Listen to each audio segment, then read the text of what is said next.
আজকে ছানার একদম অতুলনীয় স্বাদের রেসিপি নিয়ে চলে আসলাম বন্ধুরা। না দেখলে পুরোটাই মিস করে যাবে। ছানার একটু নতুন রকম রেসিপি দেখতে হলে কিন্তু পুরো ভিডিওটা দেখতে হবে। নমস্কার বন্ধুরা, সবাই কেমন আছো? আশা করছি সবাই ভালো আছো। আমি রিঙ্কি, সবাইকে রাধে রাধে। চলে এসেছি আবার একটি নতুন ভিডিও নিয়ে তোমাদের সামনে।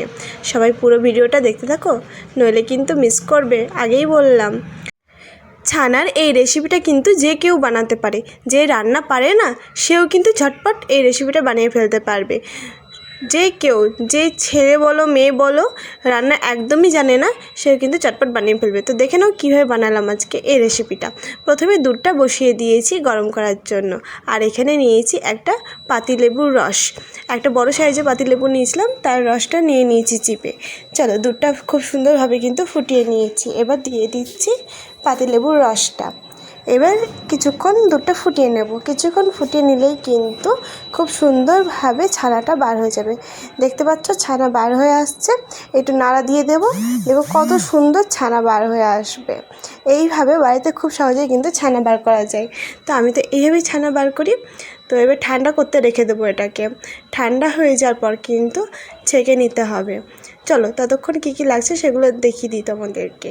এখানে নিয়েছি কিছু ড্রাই ফ্রুটস, ওই কাজু আর কিশমিশ। তোমরা চাইলে আরও অনেক কিছুই দিতে পারো, যেগুলো তোমাদের পছন্দ। আর নিয়েছি চিনি। চিনির পরিমাপটা তোমরা নিজেদের পরিমাণ মতো নিয়ে নেবে, যে যেমন মিষ্টি খাও কম বেশি করে। আর নিয়েছি ঘি। ঘিটা নিয়েছি, ঘিয়ে কাজু কিশমিশটা ভাজবো সেই জন্যই।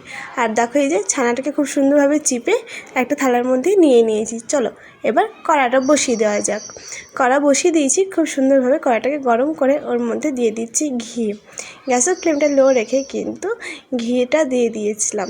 ঘিটা গরম হয়ে গেলে এবার ওর মধ্যে কাজু আর কিশমিশটাকে দিয়ে দিচ্ছি। কাজুটা অর্ধেক করে কিন্তু খুলে নিয়েছি। দেখো, কাজু কিশমিশটা কিন্তু ভাজা হয়ে গেছে। খুব বেশি ভাজা প্রয়োজন নেই, কিশমিশ খুব তাড়াতাড়ি ভাজা হয়ে যায়। এবার ওরই মধ্যে দিয়ে দিচ্ছি দুধ। দুধটা কিন্তু আগে থেকেই ফুটিয়ে রেখেছিলাম আমি। এবার কড়াইয়ের মধ্যে দুধটাকে দিয়ে দিলাম। ব্যাস, দুধটা এবার খুব সুন্দরভাবে জাল দিয়ে নেব। যেহেতু আগে দুধটাকে ফুটিয়ে রেখেছি, অনেকটাই কমিয়ে রেখেছিলাম। দেখো, ছানাগুলো কিন্তু আমি হাতের সাহায্যে একটু করে নিয়েছি, মানে গুঁড়ো গুঁড়ো করে নিয়েছি, বা একটু ডলে নিয়েছিলাম। দুটো এলাচ দিয়ে দিয়েছি দুধের মধ্যে। তারপর দিয়ে দিচ্ছি এই ছানাটা। চলো, ছানা দেওয়া হয়ে গেছে। এটাকে কিন্তু তোমরা ছানার পায়েসও বলতে পারো। এইভাবে একবার ছানার পায়েসটা বানিয়ে দেখো বন্ধুরা, সত্যি অতুলনীয় লাগবে। তোমরা তো অন্যভাবে ছানার পায়েস বানিয়েই থাকো, একদিন এইভাবে বানিয়ে দেখো কেমন লাগে এইভাবে ছানার পায়েসটা বানালে। তো খুব সুন্দরভাবে কিন্তু নাড়াচাড়া দিয়ে নিতে হবে। আর খুব সহজে হয়ে যায়, খুব তাড়াতাড়ি, ঝটপট একদম। এবার দিয়ে দিয়েছি পরিমাণ মতো চিনি।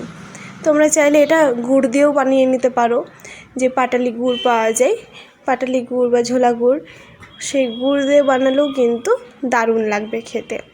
আমি তো চিনি দিয়ে বানাচ্ছি এখন, পরে তোমাদের একদিন আমি গুড় দিয়ে বানিয়ে দেখাবো। তো দেখো, খুব সুন্দরভাবে কিন্তু নাড়াচাড়া দিয়ে নিচ্ছি। একটু পরে দেখে বুঝতে পারছো কতটা তফাৎ এসেছে। চলো, এবার কিন্তু একদম কমপ্লিট হয়ে গেছে। গ্যাসের ফ্লেমটা অফ করে দিই। দেখলে যে কত ঝটপট হয়ে গেছে। নামিয়ে নিয়েছি। দারুণ লাগে কিন্তু। ঠান্ডা হলে যেন আমার বেশি ভালো লাগে। যার গরম পছন্দ সে তো গরম খেতে বলবেই। কী ভাবছো বন্ধুরা? ঝটপট বানিয়ে ফেলো। আর এতক্ষণ ধরে আমার ভিডিওটা দেখার জন্য সবাইকে অসংখ্য ধন্যবাদ। আজকের ভিডিওটা আর বেশি লং হচ্ছে না, এইটুকুই আজকের ভিডিওটা। সবাই খুব ভালো থেকো, সুস্থ থেকো। আবারও দেখা হবে অন্য কোনো ভিডিওতে। আর এই ছানা রেসিপিটা তোমাদের কেমন লেগেছে অবশ্যই কিন্তু কমেন্ট করে জানাবে। ভালো লাগলে একটা লাইক, কমেন্ট, শেয়ার করতে ভুলবে না। আর ভালোবেসে আমাকে সাবস্ক্রাইব করে